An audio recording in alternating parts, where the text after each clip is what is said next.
Somo la leo linasema Roho Mtakatifu huwaongoza wana wa Mungu kunena ipasavyo.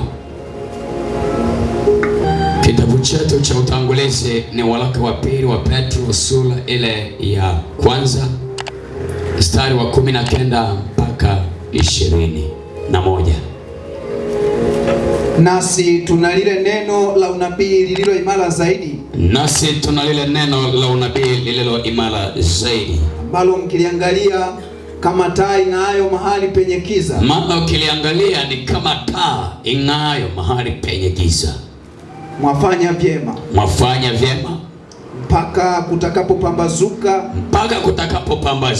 na nyota ya asubuhi kuzuka mioyoni mwenu. Bwana Yesu asifiwe. Amen. Haleluya. Amen.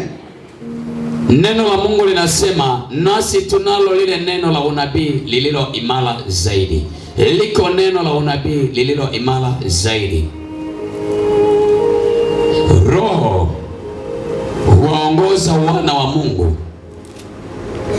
kunena ipasavyo. Roho huwaongoza wana wa Mungu kunena ipasavyo.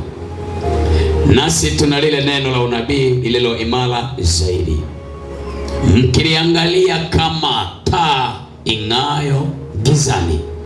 Mwafanya vyema mpaka kutakapopambazuka na nyota ya asubuhi kuzuka mioyoni mwenu. Kuzuka mioyoni mwenu. Bwana Yesu asifiwe. Amen. Neno la unabii lililo imara zaidi. Lakini Roho ndiye anayeongoza wana wa Mungu kunena iwapasavyo. Roho Mtakatifu ndiye anayekuelekeza kunena ipasavyo.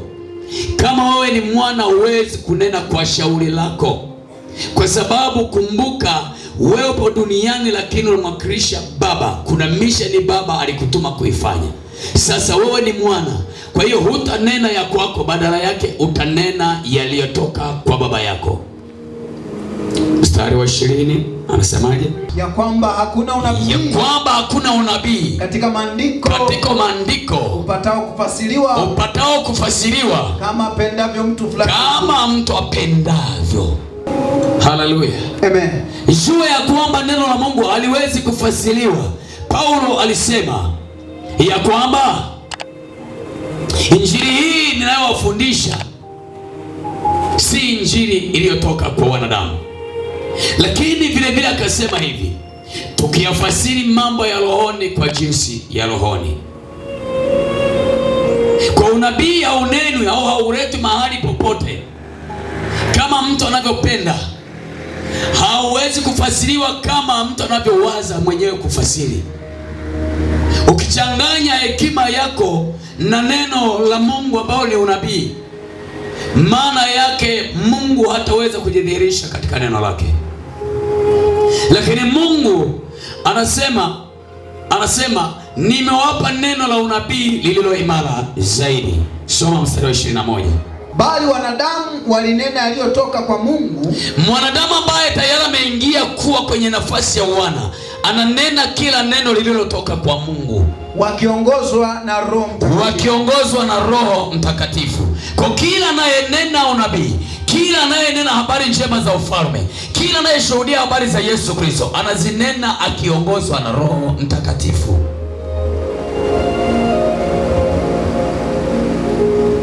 Haleluya. Amen. Haleluya. Isaya 61 mstari wa kwanza. Roho Mtakatifu anatuongoza kufanya nini? Roho ya Bwana Mungu juu yangu. Roho ya Bwana Mungu juu yangu, kwa sababu Bwana amenitia mafuta. Niwahubiri wanyenyekevu habari njema. Amenituma ili kuwaganga waliovunjika moyo. Kuwatangazia mateka uhuru wao. Ndio. Na hao waliofungwa habari za kufunguliwa kwao. Ndio. Kutangaza mwaka wa Bwana uliokubaliwa. Fariji wote waliao. Wanaolia wanafarijiwa. Bwana Yesu asifiwe. Amen. Kwa hiyo Kwa angalia, Roho Mtakatifu yeye anapoongoza wana wa Mungu kunena ipasavyo, hakuna anayeweza kubaki kwenye mateso wakati yeye ni mwana. Ukiona bado unatembea kwenye mateso, bado wana haujadhihirika ndani. Lakini wana ukiingia, ni sura ya Kristo inaingia, na Kristo akiingia ndani yako, anavunja mikufu, anavunja vifungo vyote, unabaki kuwa huru na salama. Mateso hayawezi kuinuka tena mara ya pili kwa ajili yako.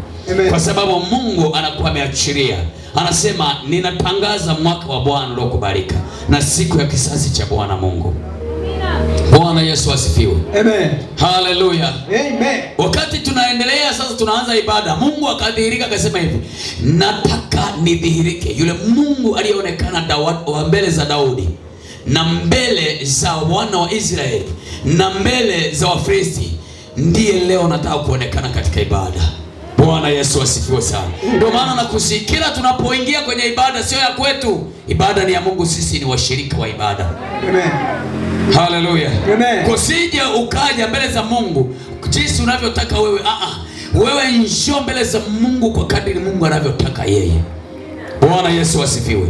Ili yeye aweze kuwaganga moyo waliovunjika, aweze kufariji wanaolia, kwa sababu hakuna aliyekuja mbele za Mungu na mzigo karudi na mzigo. Lazima tuliwe mizigo yake.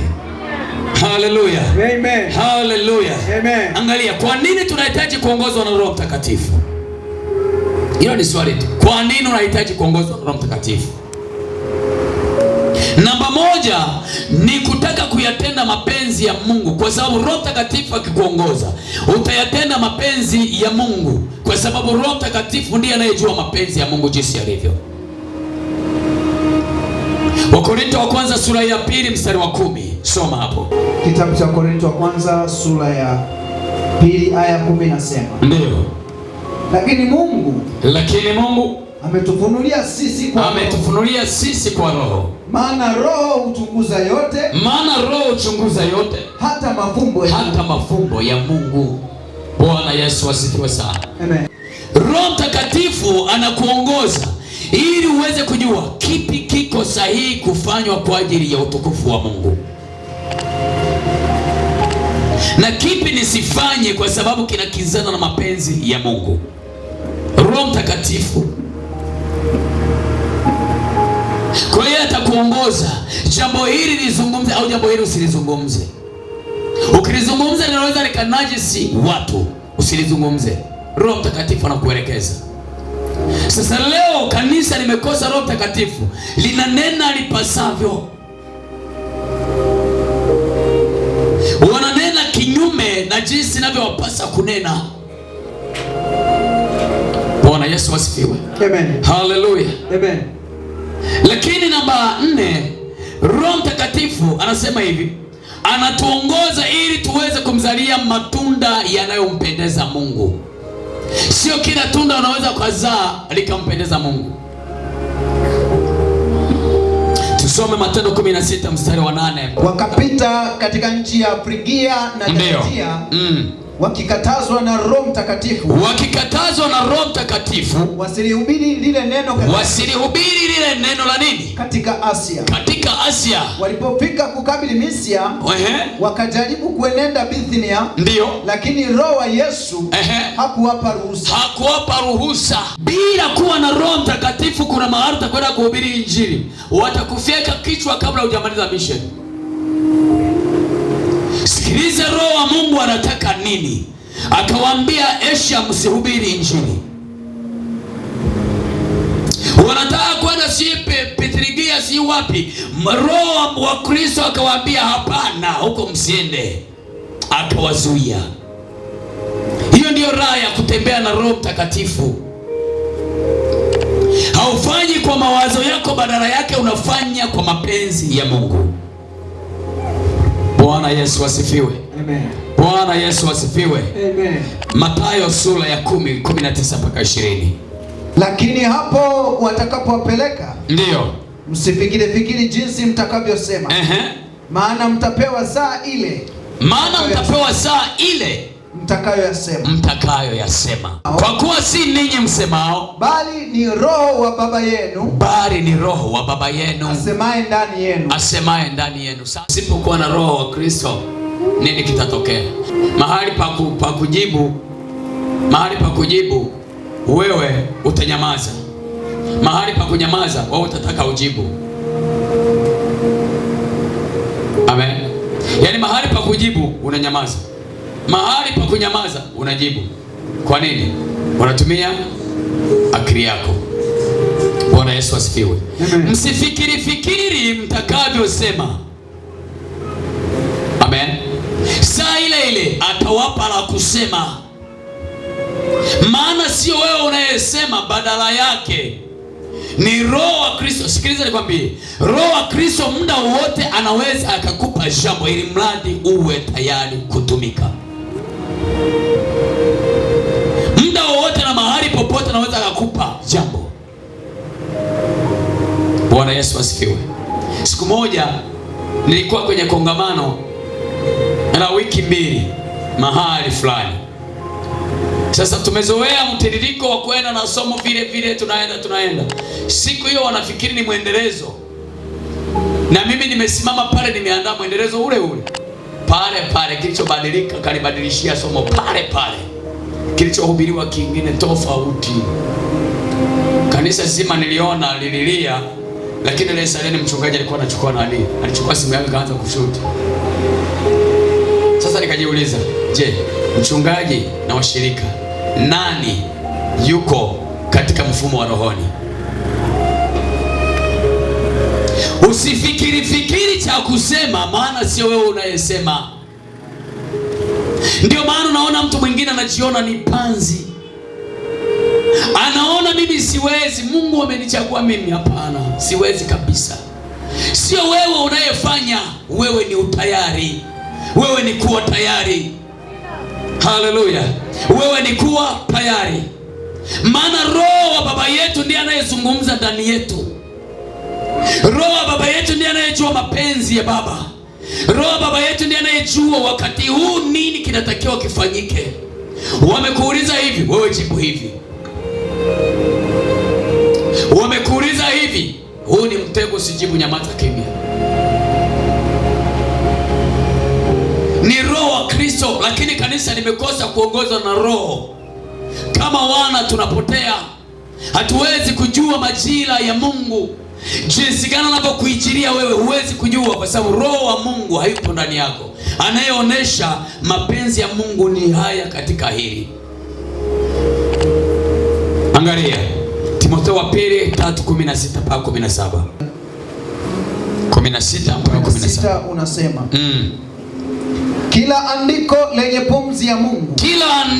pumzi ya Mungu lafaa kwa mafundisho na kwa kuwaonya watu makosa yao na kwa kuwaongoza na kwa kuadabisha katika nini? Katika haki, ili mtu wa Mungu awe kamili, amekamilishwa apate kutenda Kwa hiyo unafundishwa katika neno lenye pumzi ya Mungu. Maana yake ni nini neno lenye pumzi ya Mungu? Ni neno linalofundishwa katika Roho, neno lililofunuliwa. Neno lililofunuliwa ndilo linalomkamilisha mtu. Neno lililofunuliwa ama neno la kweli ndilo linalomkamilisha mtu. Sasa lina pumzi ya Mungu. Pumzi ya Mungu ni Roho wa Mungu. Kwa injili sio kuwa ya Roho haiwezi kumkamilisha mtu, haiwezi kumleta mtu kwenye ufalme. Ndio maana naona toka tumetembea kwenye dini za baba zetu na babu zetu, tulibaki kama tulivyo na miungu yetu. Unakuja kushangaa umekutana na Yesu Kristo, umekuwa kama Sauli. Sauli yeye akishikilia dini ya Kiyahudi hakuwahi kujua kama ni kipofu. Yesu alipokutana naye tu akamdhihirisha upofu wake, hakuona nako kwenda. Biashara ikaishia pale, upofu wake ukadhihirika. Mpaka pale alipoambiwa cha kufanya, ndipo upofu ulipoondoka. Angalia wako watu wangapi wametembea kwenye mifumo ya dini zao, lakini leo ni mateka. Hata akiondoka duniani ni jehanamu. Sisi tunajifariji, mnaanza mahali pema peponi. Huwezi kumshawishi Mungu kumpangia. Mkulima ndiye anayejua ngano anaweka huku, makapi natupa huku. Wewe ulitembea na mifumo ya dini, ulimkataa Roho Mtakatifu. Ndugu yangu, hata tungeimba tukavua majoho tukaraza juu ya kaburi lako, jehanamu na kwenda, kwa sababu hukuwahi kukiri Roho wa Kristo. Biblia inasema ya kwamba kila neno lenye pumzi lafaa kwa mafundisho. Kwa neno lisilokuwa na pumzi halifai kwa mafundisho, ni uwaji. Mimi nilikutana na wale mahakimu, ningewaambia hivi, msihangaike na hao wanaokamata panga. Kuna wengine ambao wanaua kimya kimya bila kujua. Anayefundisha neno la uongo ni muuaji kuliko hata anayetumia panga. Anayefundisha neno la uongo ni muuaji kuliko anayetembea na ungo angani. Kwa sababu huyu anayetembea na ungo angani anadili na mwili huu. Lakini yule anayefundisha neno la uongo anadili na roho yako. Huwezi kumwona Mungu wewe. Hata ungejitupa chini ukawa unafunga na kuomba, roho yako ilishakufa, imefarakana na Mungu. Huwezi kumwona Mungu. Ndio maana Biblia imetueleza wazi, kila neno lenye pumzi ya Mungu lafaa kwa mafundisho, kuonya, kuadabisha na mafundisho, ili kumleta mtu aliyekamilika. Neno lenye pumzi ya Mungu maana yake ni neno lenye roho, neno la roho, neno ambalo Roho wa Mungu amejifunua. Maana yake tunapozungumza neno hatuzungumzi maandiko, tunamzungumza Mungu. Tukimzungumza Mungu, Mungu hawezi kuingia ndani yako kabaki kama ulivyo. Lazima kuna mifumo itaharibika. Mungu akiingia ndani yako, kuna vitu vitaharibika, vitaanguka, havitaweza kustirika ndani yako. Kwa sababu yeye akiingia ndani yako ni moto. Lazima hakikishe kila kilichopandwa ndani yako, kilicho kinyume kiondoe, ili yeye apate nafasi ya kukaa. Bwana Yesu asifiwe. Bwana Yesu asifiwe. Lakini leo hii angalia kanisa. Yani badala ya kubeba msalaba tukatembea nao mbele, tumejitwika kaburi tunatembea nalo, msalaba tumeweka nyuma. Wakati tunaimba msalaba mbele, wao wanasema hapana, hatuimbi hivyo. Tunasema hivi, kaburi mbele halafu msalaba nyuma. Kwa nini? Huwezi ukasema umeokoka lakini bado na mateso. Huwezi kuokoka lakini bado sauti ya Roho wa Kristo humjui. Lazima utambue kwamba wewe ikiwa ni mwana unayetarajiwa kuongozwa na Roho wa Kristo, ni lazima ukubali kuongozwa na Roho wa Kristo. Roho wa Kristo umsikie, usikie sauti ya Roho wa Kristo. Bwana Yesu asifiwe. Leo hii kuna wataalamu anaenda kwa mtaalamu, anasikia mpaka miungu inazungumza kwa sauti. Wakristo sasa waende sasa kwa waombaji wanaowasikia hata sauti ya Mungu kimya. Ukimuuliza jitahidi umsikie Mungu akizungumza na wewe. Mungu amenisemesha, anajiuliza mara mbili. Mungu, nyinyi mnawezaje kumsikia Mungu? Yaani unafikiri Mungu ni kitu kisichoweza kuonekana. Lakini nataka nikwambie mpendwa, Mungu yuko tayari muda wowote kuzungumza na wewe. Mpe nafasi. Wewe mpe nafasi. Kubali Roho wa Kristo kuongoze, uone kama utamsikia. Kwa nini Mungu anaamua kusema na wewe kwa ndoto? Ni kwa sababu akizungumza kwa sauti, unafikiri ni mawazo yako, au unafikiri ni miungu, tena unakemea na kukemea, toka pepo. Kwa nini? Hauna uzoefu wa Roho wa Kristo. Bwana Yesu asifiwe. Bwana Yesu asifiwe. Kwamba lipate kutuadabisha tuwe wakamilifu, halafu tuwe tayari kutenda kila tendo jema. Kila tendo jema unalolitenda liwe jema, unaloliwaza kulitenda liwe jema. Kama tungekuwa tunafundisha neno lenye pumzi ya Mungu, naomba itoe kwenye besi, ipunguze besi kidogo, ya bro kidogo kwa chini kabisa, ya 3. Bwana Yesu asifiwe. Haleluya. Angalia, kama wote tungesema kwamba tumekubali kuwa tayari kuadabishwa na neno la Kristo. Mimi nataka nikwambie hivi, vibaka tusingewaona, wala rushwa wasingeonekana. Amen. Wezi wasingeonekana. Amen. Waongo wasiopenda haki wasingeonekana. Kwa sababu hao nao wana watu ambao wanawalea kiroho, wangewafundisha katika neno lenye pumzi. Wangetamani Roho wa Mungu ndiye alitengeneze kanisa, sio sisi kulitengeneza kanisa. Mimi nakutengenezaje? Nimekutana una meno 32 na kugeuzaje? Mimi naweza kugeuza akili yako? Yaani nimekutana una meno 32. Naanzaje kukuondoa kwenye mifumo yako uliyoiweka ndani? Si Roho Kristo ndiye aingie ndani yako aanze kufanya operation upya. Ulikuwa unapenda ukalia story ndefu huko juu pako na ninginia. Kristo anakuambia lazima ukalie story fupi. Kapa utulivu. Nenda kwa utaratibu. Fanya hiki, fanya hiki. Unashangaa tena tayari umerudi, umekuwa ni mtu. Dunia nzima kama wachungaji, watumishi wa Mungu wangesimama kunena ukweli, wakafundisha kweli ya Mungu, leo dunia nzima ingekuwa salama. Ingekuwa salama. Mimi nakwambia ingekuwa salama. Warukana ungo wasingeonekana, wapiga ramli wasingeonekana, yaani wasingeonekana, vibaka wangeisha, panyarodi wangeisha. Lakini leo hii kaangalia, unashangaa panyarodi mtu wa kanisani kakamatwa. Haleluya. Haleluya. Unajua ni aibu kuona mtu wa kanisani etanandako yuko na yana vizia, lakini asubuhi mnakutana kanisani unasema Bwana Yesu asifiwe. Ni aibu. Maana yake ukutana na hili neno, hajawahi kufundishwa, hajawahi kuonywa. Bwana Yesu asifiwe. Amen. Hajawahi kuonywa. Na nataka nikwambie kwamba aliyetembea na Kristo akamwishia Kristo, hofu ya Mungu itakaa ndani yake.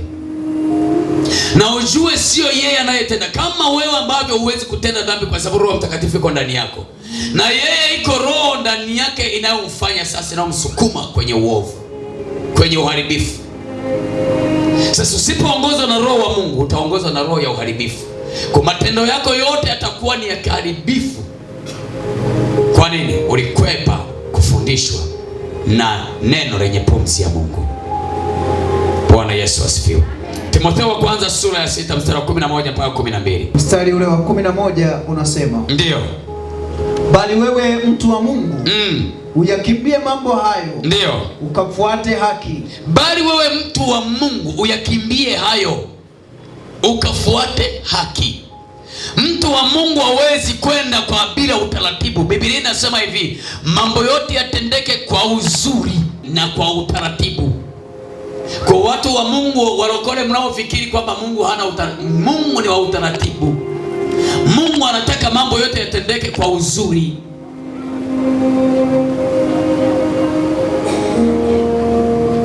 Mungu anasema wewe mtu wa Mungu uyakimbie hayo, usifanane nao, ukaifuate haki. Lakini watu wa Mungu, angalia, ndio kwanza wamegeuka. Ninashangaa mpaka mtu wa Mungu, nashangaa mtu wa Mungu mpaka kuona lazima watoe kiingilio, waandike. Wewe ni nani mpaka uandike? Mungu alikunyang'anya hicho kitu, unaweza kufanya tena. Tumemaliza kusoma, sio sisi tunaonena, anayenena ni Roho wa Kristo. Je, akikunyang'anya hicho kitu, utapata ujanja wapi wa kufanya hivyo vitu? Tumemkataa Roho wa Kristo, tunajiongoza wenyewe, tunafanya leo kinyume na Mungu. Lakini kumbe Mungu alitaka tuyakimbie hayo ya kujiongoza wenyewe, tukafuate haki. Hebu soma. Ukafuate haki, ndio, utaua, imani, upendo, saburi. Umesikia? Tulia kidogo, nenda taratibu, tunataka tuyaotea. Mmoja ni haki. Ayakaulize sasa, haki ndani ya kanisa hili. Haleluya. Amen. Haleluya. Amen. Makanisani kuna eneo la kukaa. Hawa ni watu wenye kiwango fulani. Hawa wenye kiwango fulani. Mchungaji anakutana na watu wenye kiwango fulani. Ndugu yangu, mimi nataka nikwambie hivi, hao watu na waongoza, na wewe mwenyewe mbinguni hamtaiona. Hamuingii mbinguni. Bwana Yesu asifiwe. Amen. Mungu si wa utaratibu wa namna hiyo. Mungu ni wa watu wote.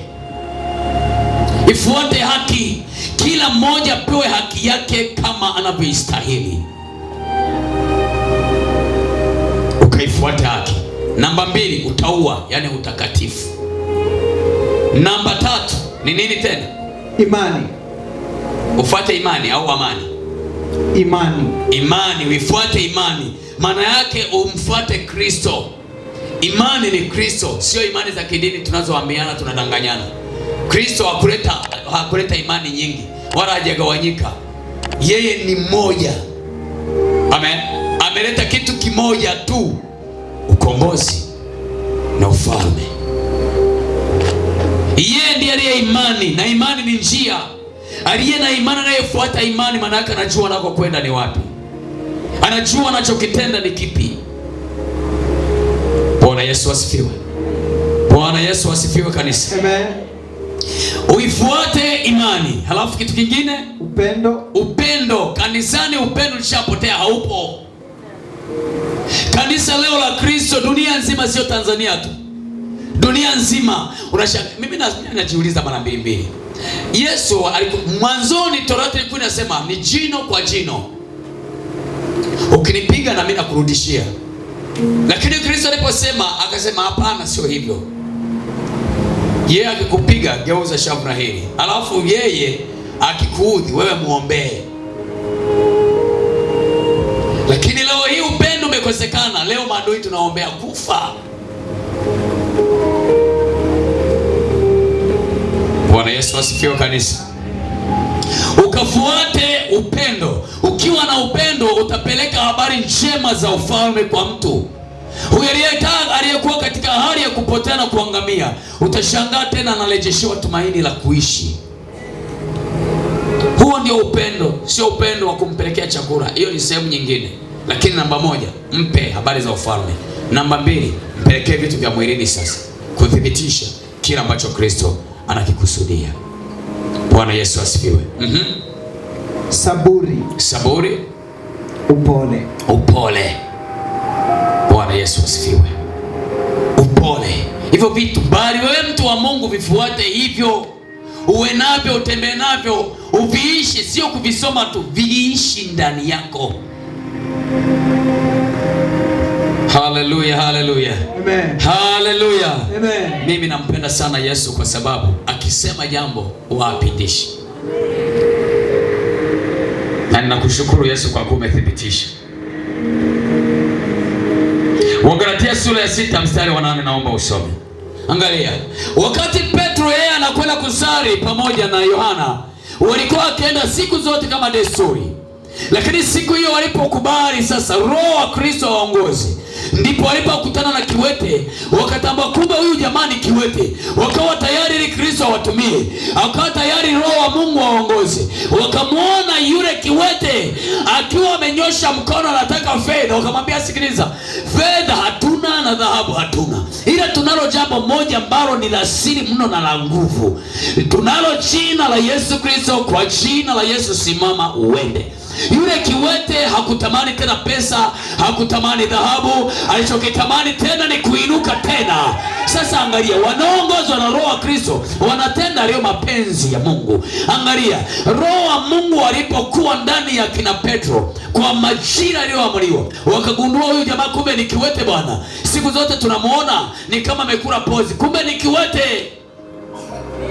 Siku zote wanampita. Siku zote wanampita. Hawamuoni. Sikiliza nikwambie, usije ukashangaa kwa nini siku zote nimeteseka na mateso haya yote, kwa nini sikuwahi kuonekana. Kila jambo na wakati wake. Majira yakifika hakuna anaweza kuzuia mafuriko. Wewe jaribu uone. Amen. Majira yakifika huwezi kuzuia mafuriko. Amen. Haleluya. Amen. Neema ya Mungu ikishafunuliwa hakuna hata afanye namna gani. Wafunge milango, wazuie milango, ikifunguka imefunguka tu. Imefunguka, hawezi kuzuiliwa. Yesu akamzuia asizaliwe, lakini saa ilipofika wakasema hata kwenye hori la ng'ombe atazaliwa tu, lazima zaliwe. lazima zaliwe. Sasa nataka nikwambie kwamba Kristo, roho wa Kristo anapokuwa katika mission ya kuongoza, haijalishi wanainuka namna gani, haijalishi wanaweka minyororo inakatika na unashangaa mtu anatoka. Roho wa Kristo alipomfuata Paulo, akamfuata Petro gerezani, alimfuata mpaka chumba cha 4 chenye wakosi wanne. Vikosi vya watu wanne wamesimama, maskari wanamlinda.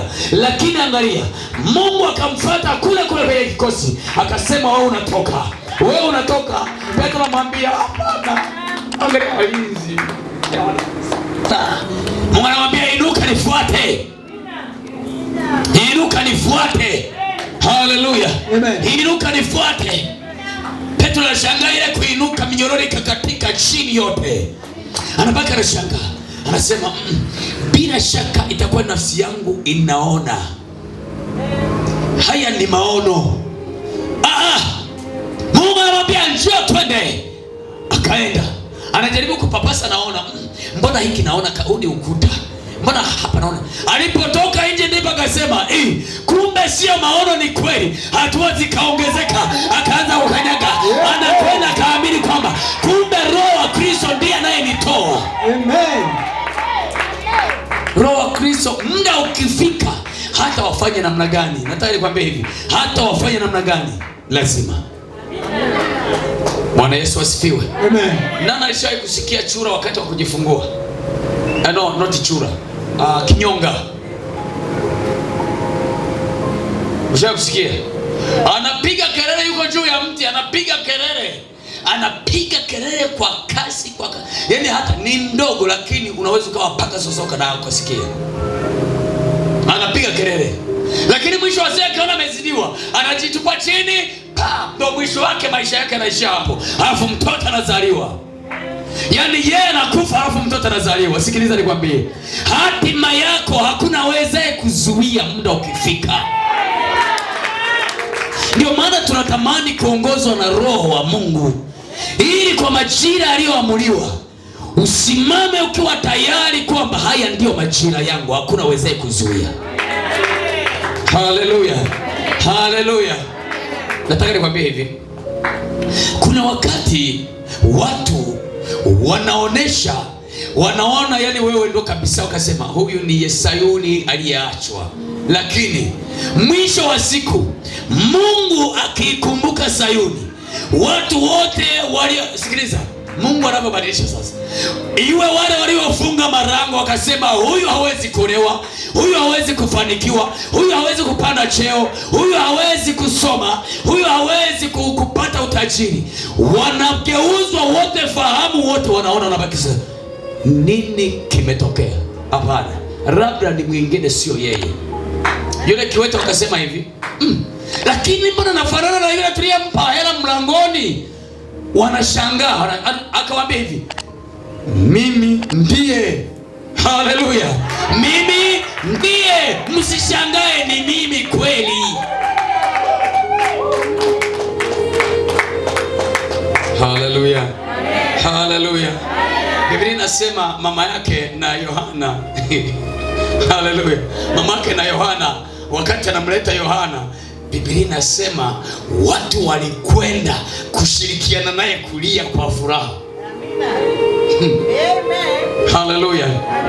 Usicheze kuongozwa na Roho. Ukiongozwa na Roho, akija kuleta package, kila mmoja anashika basi, anasema ninayoyasikia ni yenyewe, ninayoyaona ni kweli au naona maono.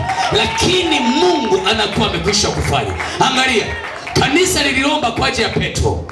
Mungu amemfuata Petro, amemtoa kwenye kifungo, amemleta mpaka mlangoni, amegonga.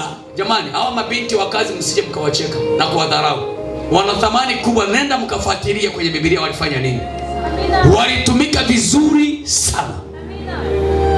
Wako waliotumika vizuri na wakainua utukufu wa Mungu. Anakwenda kufungua mlango, anawaambia jamani, nimemwona Petro amekuja. Maana kile kioo alipofungua na kukutana na sura ya Petro, alifunga tena mlango. Akasema haiwezekani. Haiwezekani. Imewezekanaje kutoa gerezani? Akafunga mlango, akarudi nyuma, akamwambia jamani, nimemwona Petro. macho. Wakasema umechanganyikiwa, labda ni kivuli chake. Wakasahau kama waliomba. Kuna muda unaomba halafu nasahau, majibu yanakuja kutokea, unabaki kushangaa.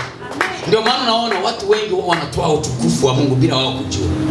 Inapita mwaka, inapita miezi kadhaa, jambo limeshatabiriwa, Mungu amekwambia kwamba nitakujibu. Mungu anakuja kujibu, lishasahau.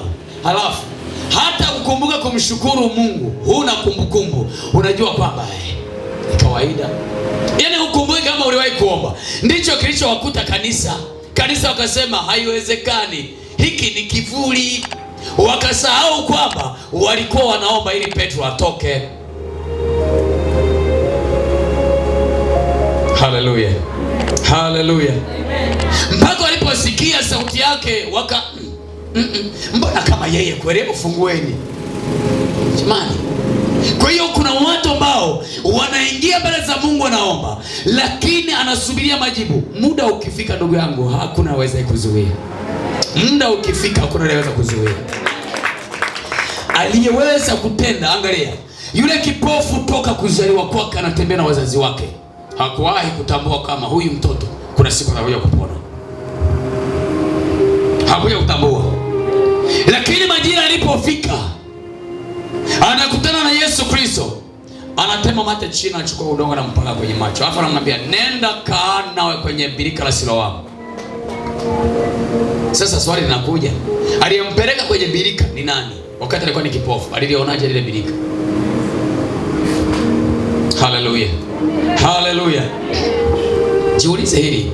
Halafu unajua watu wa Mungu, sijui kama tunaelewa tunachokisikia kwenye masikio yetu. Hebu wazi, huyu ni kipofu toka kuzaliwa kwake.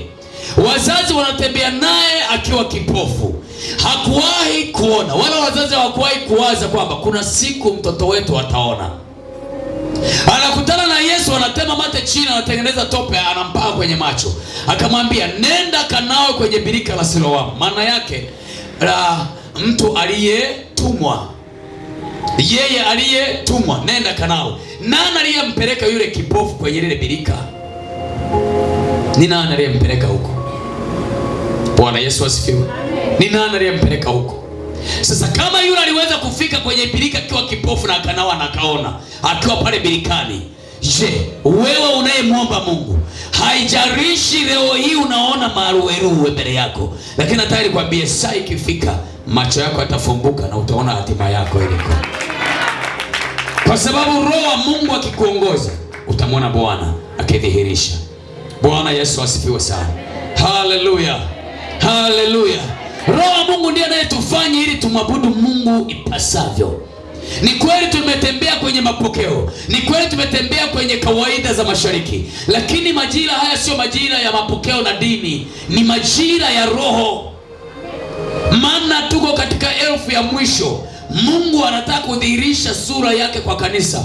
Anataka tembea na kanisa kwa Roho. Mungu anataka liongoze likinena katika maneno ya rohoni. Yesu asifiwe. Yesu asifiwe. Wakorintho wa kwanza sura ya 2 mstari wa 11 mpaka 13. Kitabu cha Wakorintho wa kwanza sura ya 2 mstari wa 11 mpaka 13. So nasema, maana ni nani katika binadamu ayajuaye mambo ya binadamu ila roho ya binadamu iliyo ndani yake? Ndio. Vivyo hivyo na mambo ya Mungu hakuna ayafahamuye ila Roho wa Mungu.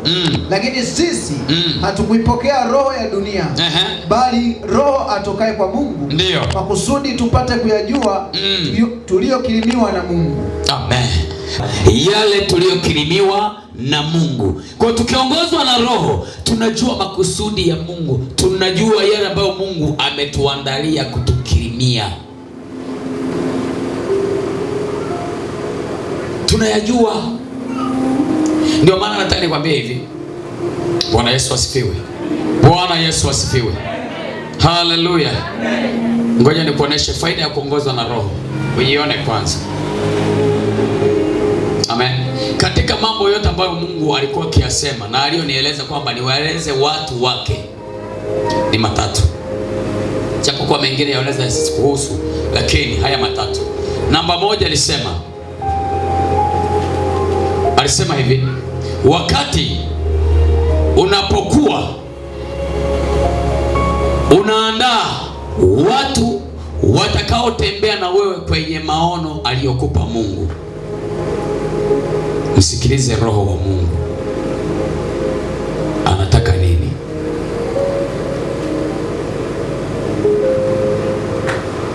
Namba moja. Namba mbili, wakati ninaposema na wewe kwa habari ya huduma, nimeweka huduma ndani yako, sasa unatakiwa kwenda kuanzisha huduma.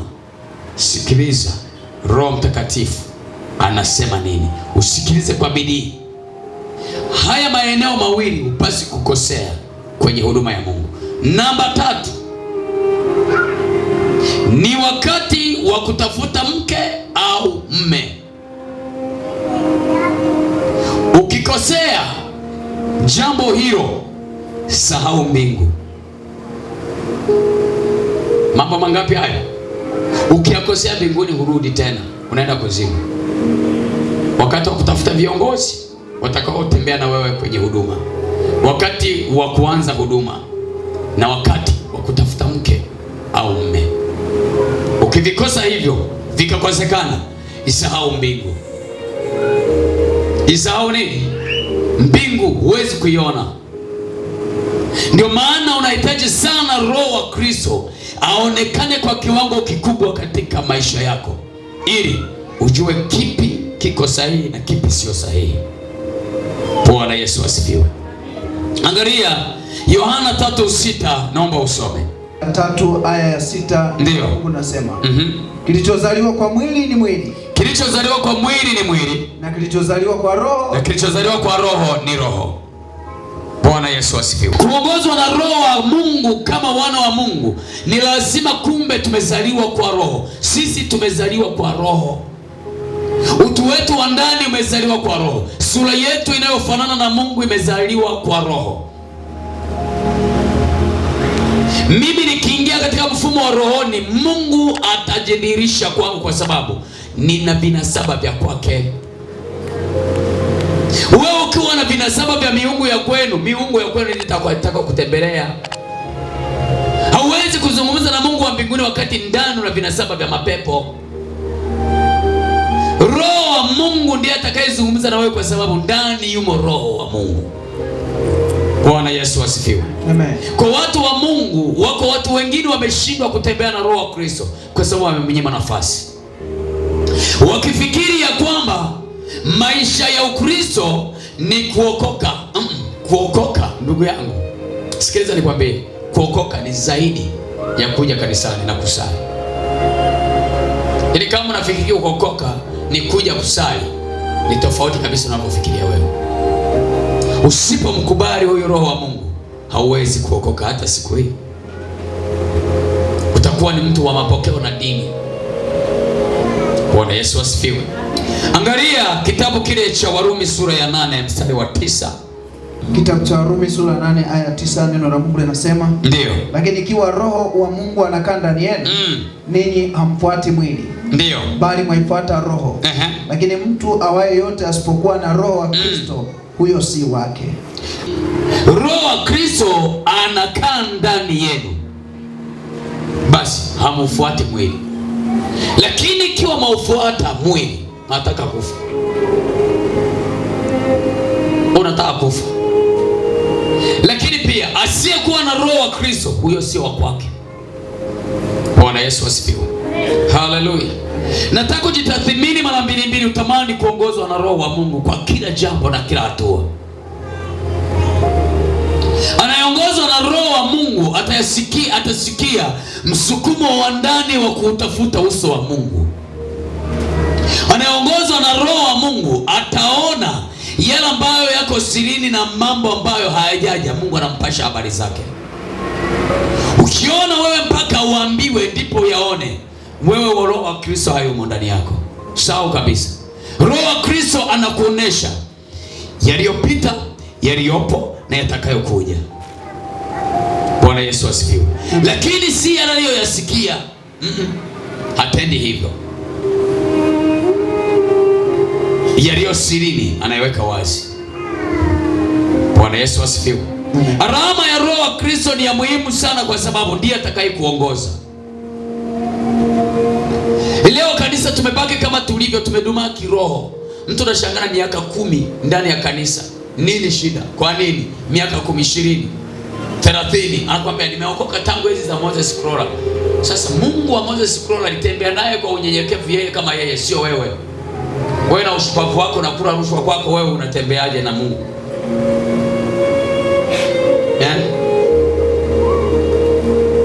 Bwana Yesu asifiwe. Kwa sababu Mungu hayuko kwenye hili jengo, Mungu yuko ndani yetu. Haleluya. Mungu yuko ndani yetu. Mungu wala hayuko kwenye injili ya milele. Mungu yuko ndani ya mtu aliyeko ndani ya injili ya milele. Haleluya. Haleluya. Kwa Roho wa Kristo akiwa ndani yako, haufuati mifumo ya dini wala udhehebu, wala ufuati mifumo ya mchungaji wako. Roho wa Kristo ndiye anayekuongoza. Kanisa tumekosa Roho wa Mungu na tumepoteza kitu kikubwa mno. Na ndio maana unaona leo hii kanisa tunakula na kuumana. Na Mungu wala hadhihiriki ndani ya kanisa kwa sababu tumemnyima nafasi. Watu wanakuja na mizigo yao, wanaondoka kama walivyokuja.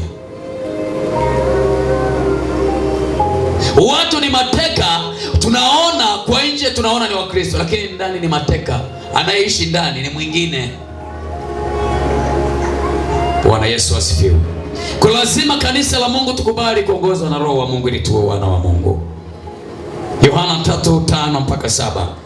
Yesu akajibu, amini amini nakuambia. Amini amini nakuambia. Mtu asipozaliwa kwa maji na kwa Roho. Mtu asipozaliwa kwa maji na kwa Roho, hawezi kuingia katika ufalme wa mbinguni. Kilichozaliwa kwa mwili ni mwili. Na kilichozaliwa kwa Roho ni roho. Kilichozaliwa kwa Roho ni roho. Usistaajabu kwa kuwa mimi nalikwambia, ndio, hamna budi kuzaliwa mara ya pili. Ndio. Amen. Amen. Kubali tuzaliwe kwa Roho. Tutoke kwenye mifumo ya mwili, mifumo ya dini za baba zetu. Paulo anasema, mimi nilijitahidi sana kushika dini ya baba yangu, dini ya Kiyahudi. Nikajitahidi sana na nikarudi kanisa la Kristo. Lakini kumbe sikuwa namjua Mungu, nilikuwa nimepotea. Mpendwa, mtafute Mungu. Haleluya. Mtafute Mungu. Tumalizie Yohana sura ya 4 na Zaburi 32. Lakini saa inakuja. Nayo sasa ipo. Ambao waabudu halisi watamwabudu Baba katika roho na kweli. Kwa maana Baba watafuta watu kama hao wamwabudu. Mungu ni roho. Nao wamwabuduo yeye imewapasa kumwabudu katika roho na kweli. Sikiliza, nyakati hizi za mwisho tulizonazo sio za kung'ang'ana na mapokeo, ni kung'ang'ana na Roho Mtakatifu, ni kukesha katika Roho, ni kukesha ukiomba katika Roho, sio mifumo ya kibinadamu. Utakupotea. Huyo anayekufariji mbinguni, tutaingia kwa neema.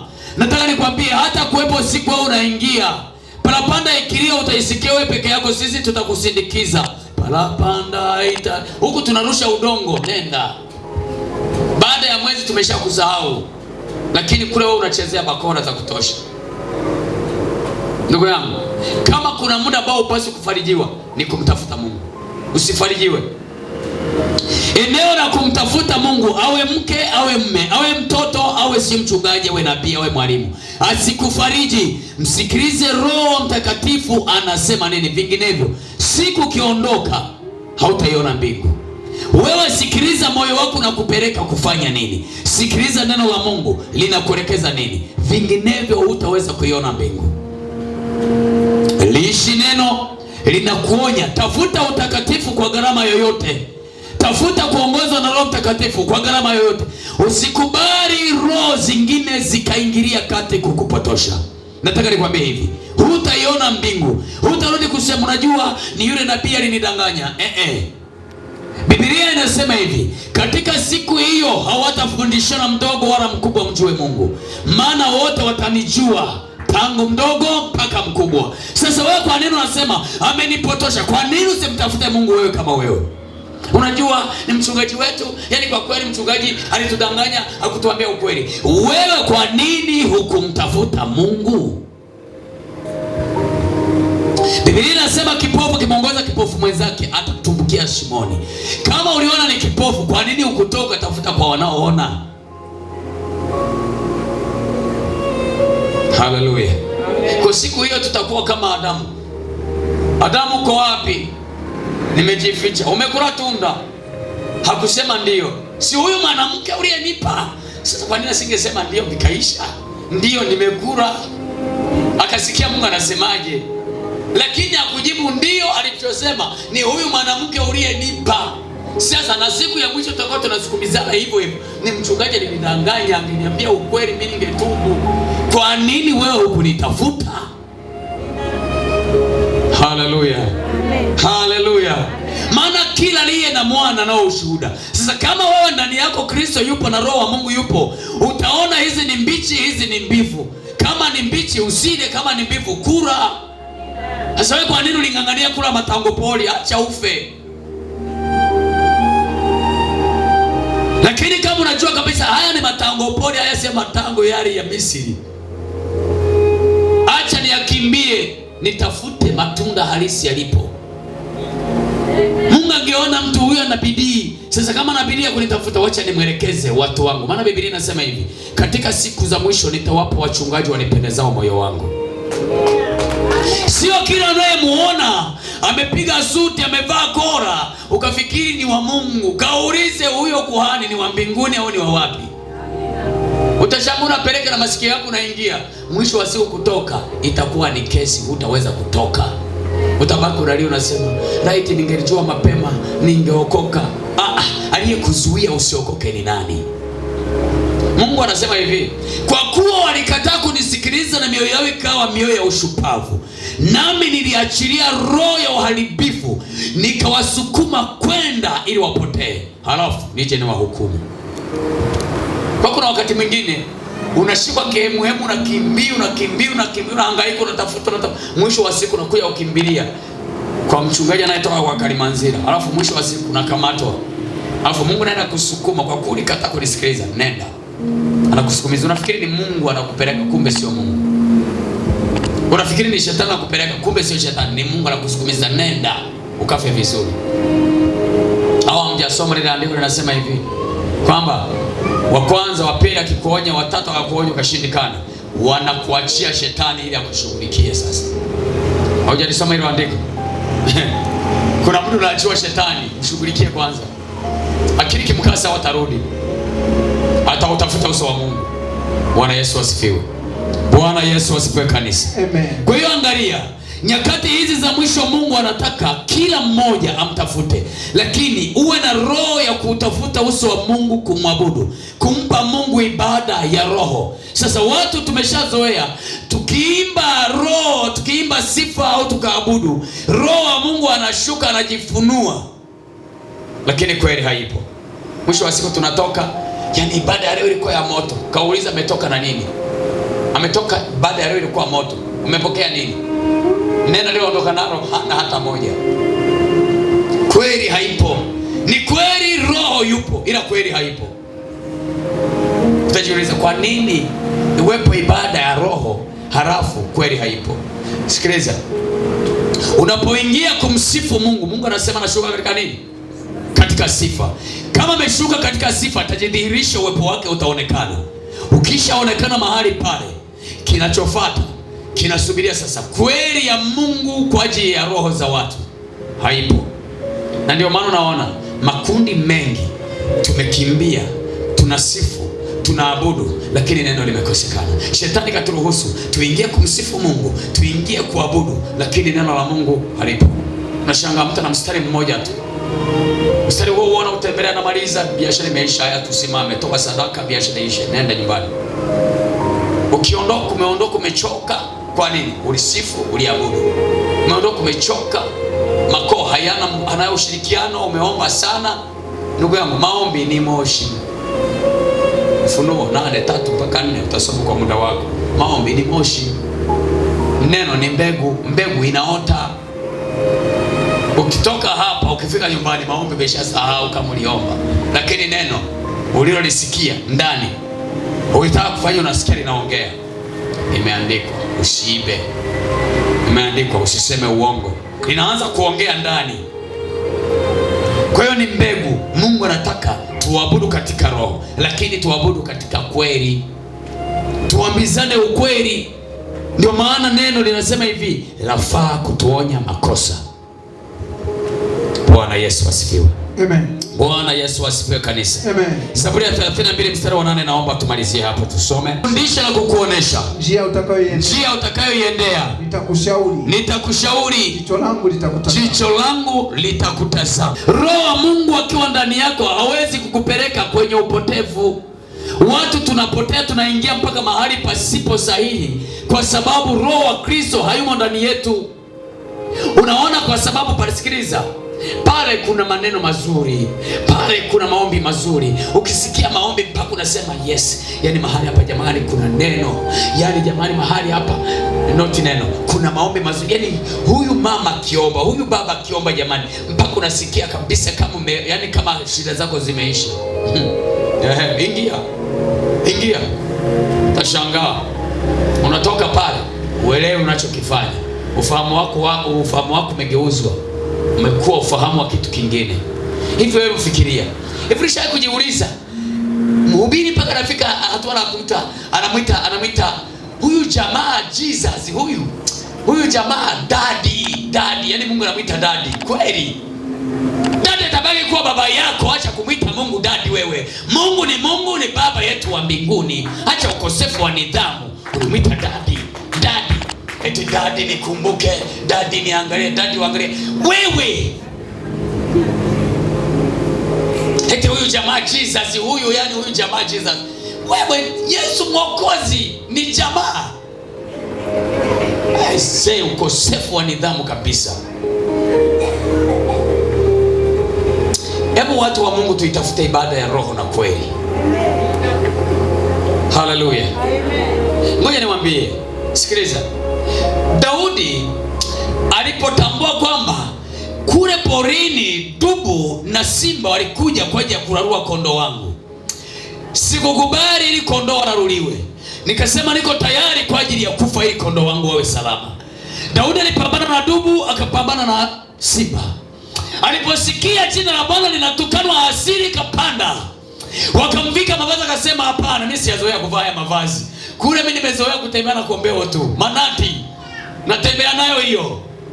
Mimi siendi kwa kichwa changu, naenda kwa neno la Bwana. Haleluya. Naenda kwa neno la nani? La Bwana. Aliposimama kaona Mfilisti anainuka. Yeye amesimama kinyume na Israeli. Amesimama kinyume na Bwana, majeshi ya Bwana. Akasema, wewe ni nani unayeyatukana majeshi ya Bwana? Akasema, leo utakuwa nyama. Haleluya. Akasema, kijana wewe mwekundu, wewe unakuja kwangu wewe. Kumbe sijue ndani ya mwekundu yupo mwenye mamlaka. Yupo anaitisha. Haleluya. Yupo anayefanya nini? Anaitisha. Mfalme anaogopa. Sikiliza. Mfalme ameshaogopa. Anasema, leo ni nyama ya Wafilisti. Mfalme anatetemeka, majeshi ya Israeli yanatetemeka. Daudi kijana mdogo mwekundu ambaye hana dira wala mwelekeo, mchunga kondoo, ndiye anakwenda kusimama. Wanasema, jamani, huyu kijana ndiye anayekwenda kutuletea shida kwanza. Maana huyu anakwenda kupigana, huyu anamfyeka, wanatumaliza. Lakini Daudi alikuwa anajua Mungu anayemfuata ni Mungu wa aina gani. Mungu anayemtumikia ni Mungu wa aina gani. Sasa na wewe tambua Mungu uliye naye ndani. Usikubali kupelekwa kama kondoo machinjioni. Tambua Mungu uliye naye. Tambua yule Mungu aliyekutokea mara ya kwanza, siku ya kwanza. Ni Mungu yupi? Tembea naye huyo, mwambie Mungu, ikiwa uliniita ukaniambia nikutumikie, ni utafute uso wako, basi nipe mchungaji ambaye anaupendeza moyo wako. Nipe. Mungu hawezi kukupeleka, anasema nitakufundisha na kukuonesha njia ya kuiendea. Halafu anasema hivi, nitakushauri. Mungu ndiye mshauri wa kwanza anayekushauri. Usikubali awe nabii, awe mtume, awe mwinjilisti, mwalimu, mchungaji, usikubali kumsikiliza. Sikiliza mshauri wa kwanza, Mungu anasema nini. Sasa wewe unaambiwa Roho Bwana anasema leta hati ya nyumba hapa, alafu nawe kwa ujinga unachukua hati ya nyumba unapeleka. Ni kweli umemsikia ni Mungu amesema? Bwana Yesu asifiwe. Siku moja mtu alileta nani ya kiwanja, akaleta mchungaji, yaani Mungu kabisa ameniambia nilete nani ya kiwanja, nilete kabisa. Naambia Mungu amekwambia haya leta. Nikapokea, nilipopokea nikaingiza kwenye Biblia. Hata chumbani sikupeleka. Siku moja aliifuata mwenyewe. Mchungaji, nimekuja kuchukua, nilikutunzia hii hapo kwenye Biblia. Nikatoa pale kwenye Biblia nikamrudishia. Barikiwe. Msikie. Kwa lazima uwe makini kumsikiliza Mungu. Anataka nini na anapenda ufanye kitu gani. Hiyo mimi sikupeleka hata chumbani, nilibakiza sebuleni. Wakati anakuja kuichukua tena nilikuta sebuleni pale nimemtunzia. Aliposema nikamwambia hii hapa nimekutunzia. Nikampa. Bwana Yesu asifiwe. Sasa wewe unaambiwa leta hati ya kadi ya gari. Bwana ameniambia leta gari. Wewe Mungu amesema nini na wewe? Nini alichokuambia? Bwana Yesu asifiwe. Sasa angalia, umetoa umegeuka kuwa kausha damu. Umetoa mpaka umebaki mkavu. Hata Mungu wa kweli sasa anakuambia, sasa nimekufungua, nataka shukurani kwako. Huna cha kutoa mpaka unatoa macho hivi. Kwa nini? Ulishakaushwa mpaka damu ya mwisho. Unapumulia tone la mwisho linadondoka. Na ulibaki na vifungo vile ukufunguliwa. Kwa nini? Ulikataa kufundishwa na Mungu. Ulikataa kufundishwa na nani? Ukikataa kufundishwa na Mungu wako, wengine wajadi watakufundisha. Watakufundisha adabu. Simekataa adabu ya Mungu, watakufundisha adabu yao jinsi ilivyo. Utatoa mpaka utashangaa. Ulisha kuona mtu anatoa mpaka kiatu, anaondoka nyumbani yuko peko. Anapekua. Anatoa mpaka kiatu. Usicheze. Alafu anasema hivi, jicho langu litakutazama. Akisha kukushauri, haishi kukushauri tu. Jicho lake linaendelea kuwa juu yako likikutazama. Unataka kwenda anakuambia huko siko mimi. Nakupa siri moja hii. Siku zingine ukisema unataka kwenda kufanya ibada mahali, kushiriki ibada na watu mahali fulani, funga na kuomba. Funga. Siku ukienda ukatoa sadaka mahali kwenye madhabahu hiyo, na hapo madhabahu hiyo kuna walakini, siku hiyo ndio mwisho wako, hutatoka. Nakwambia ukweli, kwa nikufiche. Haleluya. Yaani hata kama wewe ni mara yako ya kwanza, kama umekuja hapa, kama hujasikia moyo wako unakuambia toa sadaka, umeridhika na Mungu wa hapa, usitoe. Hatuna haja na sadaka yako, tuna haja na moyo wako. Haleluya. Tuna haja na roho. Na nawaambia ukweli, wewe nikwambie, sikiliza, kuna waliokwenda mahali wakatoa sadaka, wakajiunganisha. Unapotoa sadaka manake unakubaliana na madhabahu ile na ibada iliyofanyika. Sasa ibada iliyofanyika kama sio ya Mungu, wewe umeungana nayo ile ibada. Ukitoka hapo utashangaa. Ulikuwa na uwezo wa kuomba, unapiga miayo. Ulikuwa na uwezo wa kukesha na kuomba, uombe tena. Ulikuwa na uwezo wa kumsifu Mungu, hakuna. Kila kitu vyote vinagoma vyote. Usicheze na ibada. Ibada ni sadaka. Ibada ni sadaka. Ibada sio kuja ukatu. Ibada ni sadaka. Ukitoa sadaka, umekubaliana na Mungu wa pale na madhabahu ya pale na ibada iliyofanyika. Kwa maana nakushangaa, unasema, unajua wale wanaabudu sanamu, wale wanaabudu miungu, na wewe unafanya nini? Wewe hauabudu miungu. Wewe hauabudu miungu. Takuja kukuambia hicho kitu. Tamani sana Mungu akufundishe. Tamani Mungu akuongoze. Tamani Mungu akushauri. Tamani jicho la Mungu liwe juu yako, litembee na wewe. Utaona utukufu wa Mungu, utakuwa unasikia raha na sinema. Ukienda mahali, ukikanyaga tu unasikia kabisa uwepo wa Mungu unakufunika kuanzia utosini mpaka wayo. Unaingia mahali mpaka unashindwa kufumba macho. mashaka ni mengi, yani umeingia mpaka unasema hapa kweli hapa, yani unaogopa kupiga kope wasije akapitisha chochote. Sasa Mungu umekwenda kufanya ibada. Hamna. Haleluya. Wewe hamjawahi kwenda mahali mkanani. Mimi nishawahi kwenda mahali nikaabudu. Kila kiambia kufumba macho, nafumba macho lakini kwa style ambayo najua kabisa hapa naona kila kitu. Lakini nimefumba macho. Hapo yale macho ya kuibia, yale ya kufumba kwa kuibia. Hapa kweli kabisa. Yaani na mashaka napo. Nakushauri usije ukafanya makosa. Madhabahu hizi ukishatoa sadaka umeungana na madhabahu. Kama hujamhakikisha Mungu wa pale, usifanye hivyo. Utakufa. Yani itakuwa ni gharama kutoka. Wengine wanafunga na kuomba na hawatoki. Wengine walijaribu kutoka wakaacha maisha yao hapo, wakafa na kupotea milele. Usifanye mchezo kabisa. Kubali Mungu akufundishe. Kubali Mungu. Ujumbe wangu wa mwisho ni huu. Tukikubali kufundishwa na Mungu na kuoneshwa njia inayotupasa kuifuata, Mungu atatushauri. Akisha tushauri, jicho lake litakuwa liko pamoja na sisi kila tunakokwenda. Kwa kila ambaye jicho la Mungu litakuwa juu yake, hatapotea. Ni sawa na Zaburi ya 119:105. Mungu anasema neno lako ni taa ya miguu yangu na mwanga wa njia yangu. Kwa siwezi kupotea ikiwa Mungu amenifundisha. Nitakuwa tayari kumsikiliza, nitakuwa tayari kutembea naye, nitakuwa tayari kuongozwa naye, nitakuwa tayari kufanya sawasawa na mapenzi yake. Naomba usimame mbele za Bwana. Simama.